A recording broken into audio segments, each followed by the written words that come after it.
પોતાનો પુત્ર હોય એ બાપ પણ અડવા રાજી નતા. એવો સમય હતો અને એવા સંતો પણ એ વખત થઈ ગયા કે એમની નનામી પણ આપણે જોઈ ના શકો, કારણ કે ભાગ્યમાં ભજન નતું.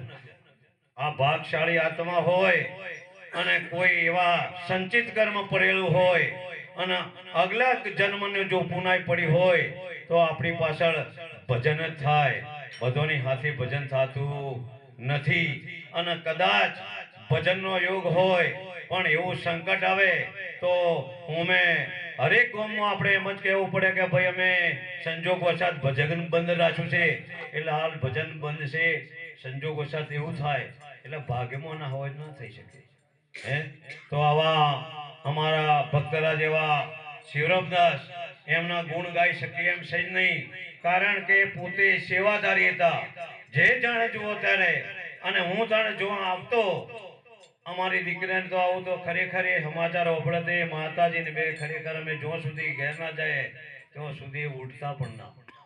બીજું અમારા રામ ભરોસાનું જે ભજન ચાલતું અને હાલ ચાલુ જ છે, તો એ ભજનમાં અમારા પ્રોગ્રામ હોય ગોટોનો ઘણો ખરો તો હોતો હોય એટલે એમને કહીએ એટલે પોતે એ સેવામાં નિસ્વાર્થ ભાવે અમે કંઈક બહી રૂપિયા કે પહોંચો આલીએ પણ કહીએ હાલશો તો કોઈ દાડો હું આ સેવા કરવા નહીં આવું. તો આવા સંતને ખરેખર પહેલા તો આપણે આવા તાળીઓથી વધાવો કે ગુરુ મહારાજ એના જન્મ મરણના બંધનોની મુક્ત કરે અને મોક્ષ ગતિને પામે, કે ફરીવાર માં નવી ફરી ગર્ભમાં ના આપવું પડે એવી આપણે ગુરુ મહારાજને એવી પ્રાર્થના કરો કે ગુરુ મહારાજ એ મોક્ષ ગતિમાં પામે અને એના પરિવારના ખરેખર એની પ્રગતિ થાય. અને હાલ પણ બાપજીને અમારા બાપજીને એક અમને છોનકા કરી કે ભાઈ અમારે તો એક બધી નમ્ર વિનંતી છે કે આ માતાજી છે એમની એક સુંદર સેવા કરજો. આ જનેતા, કારણ કે માતા પિતાના પગલોની અંદર 68 તીર્થની યાત્રા સમાઈ હોય તો માતા પિતાના ચરણોમાં છે. એટલે આ માતા આપણા વતીથી દુખી ના થાય, એની મનોકામના પરિપૂર્ણ ના થાય, એના વચન ઉલ્લંઘી આગળ એવું ખરાબ કામ ન કરવાનું.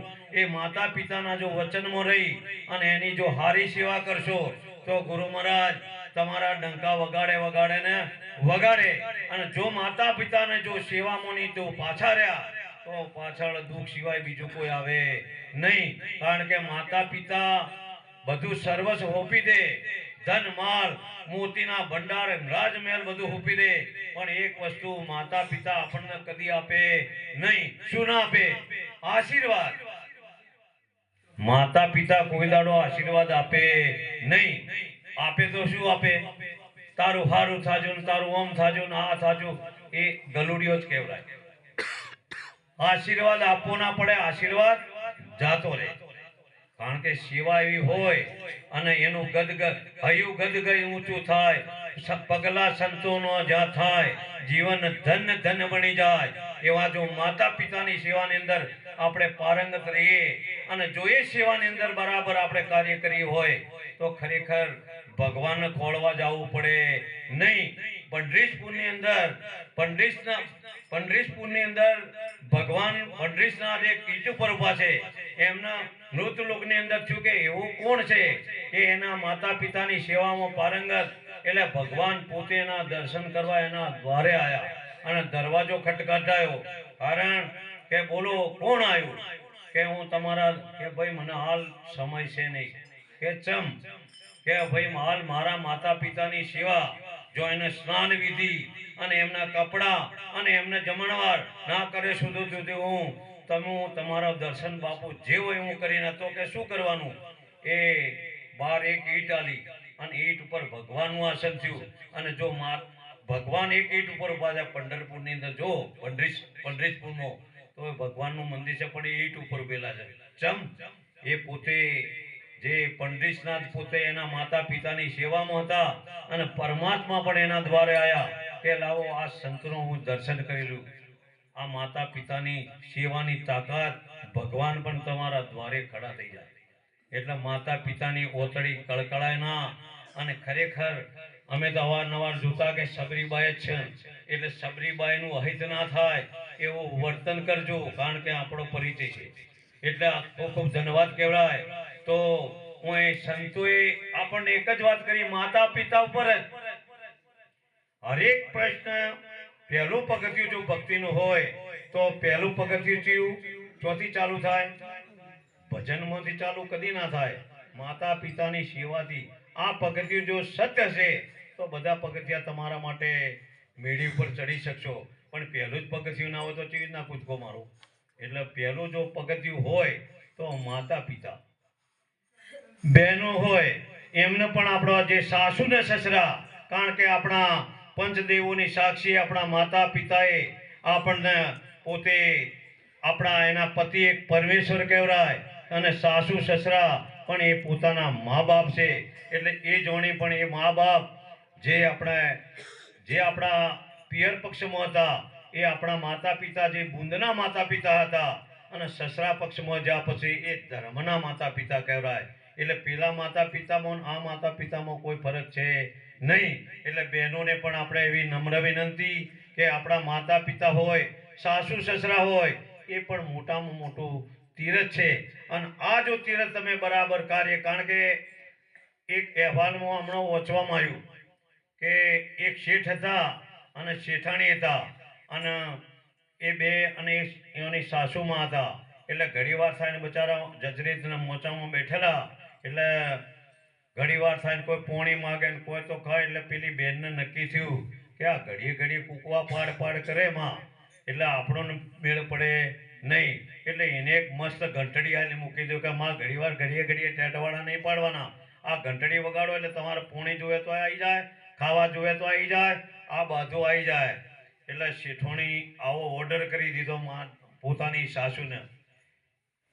એક દિવસ એવો બન્યો, એ શેઠાણી અને એક એવડો નાનો 5-7 વર્ષનો બાળક હતા, અને પોતે રૂમમાં જ્યાં અને અંદર મસ્ત ઘંટડી પડેલી.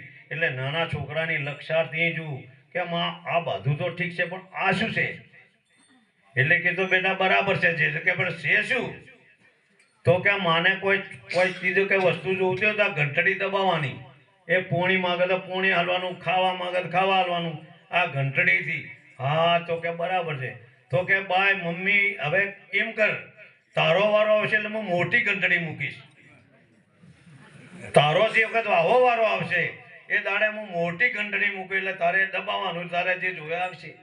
એટલે ખરેખર એ જનેતાને નક્કી થઈ ગયું કે ખરેખર હું આ ભૂલ કરી બેઠી, એટલે પોતે માતાજીની સેવામાં લાગી ગઈ. એટલે આપણે આવો વારો ના આવે, આવું વર્તન ના કરતા તો એ રહ્યું ભજન જ છે. પતિ એ પરમેશ્વર જ છે, હે એના સિવાય બીજો કોઈ ભગવાન છે જ નહીં. પતિ એ પરમેશ્વર, હે કારણ કે પરમાત્માએ ભગવાનની સાક્ષી પતિ પત્નીનું નાતું જોડ્યું. એટલે પતિના સુખે સુખે રહેવું અને પતિના દુઃખે દેખવું એ સ્ત્રીનો અને પુરુષનો ધર્મ છે. એટલે એવું નથી કે બહેનોને એકલોને જ આપણે પણ આવી ફરજમાં આવે, કારણ કે ગાડાના 2 પૈડા બરાબર હોય તો રથ હારો હેડે, પણ એક પૈડું જો આગા પાછું હોય તો આગળ હેડે નહીં. જેટલી ફરજ બહેનની હોય એટલી ભાઈની આપણી પણ જ છે. એવું નથી કે આ બહેનોને જ આ કરવાનું, આપણે એનું એ જ છે. અને જો આ ભક્તિના નાતે નર કે નારી તો કોઈ છે જ નહીં. હે તમે કને કહો છો નર નારી, એવું તો છે જ નહીં. બસ પરમાત્મા સ્વરૂપ, બીજું કોઈ હરેકમાં પરમાત્મા જ બિરાજમાન છે. એટલે જો કદી પરમાત્માની જોખી કરવી હોય તો આ ભજન અને સેવા કરવી જ પડશે. કારણ કે જ્યાં જો જેને સેવા કરી એના જ આપણે ભજન કરી રહ્યા છીએ. અને હું સંતોએ પણ નક્કી કર્યું કે અવગુણ કૂટાય અને ગુણની પૂજા થાય. અને શંકર અને પાર્વતીનો આપણે એક માતમ લઈએ. આ માતા પિતાનું આપણે જુઓ ભજનનું આખે ભજન અને સત્સંગ, અલૌકિક સત્સંગ તો હજી ઘણી વાર છે, કારણ કે આપણે એટલે જ પહોંચ્યા નથી. એટલે શંકર અને પાર્વતીને મનમાં નક્કી થયું કે હવે આપણો સમય આવ્યો, હવે આખો રાજનો આ વ્યવહાર આપણે 2 ભાઈઓમાં હાલવો કે ના. એટલે ભગવાનને માતાજીને નક્કી કર્યું કે આ 2 ભાઈઓને બોલાવો અને આપણે એમને કહો કે ભાઈ જે 68 તીરથ અને યાત્રા કરી જે પહેલો આવે એને આ રાજગાદી હુકવામાં આવે એટલે કાર્તિક સ્વામી અને ગણપતિ. હવે ગણપતિ ફોંદવાળા હતા, મોટું પેટ, લોભી સૂટ, ઉંદરનું વાહન, અને કાર્તિક સ્વામીને મોરનું વાહન હતું. એટલે આટલું કહેતા કહેતા તો કાર્તિક સ્વામી તો હાથીને ઘોડા તૈયાર કરી અને પોતે 68 તીરથની યાત્રા નીકળી પડ્યા. કારણ કે એનું લક્ષ્યાર્થ શું હતું? ગાદીનું, કે હું જલ્દી આવું તો ગાદી મને જ મળશે.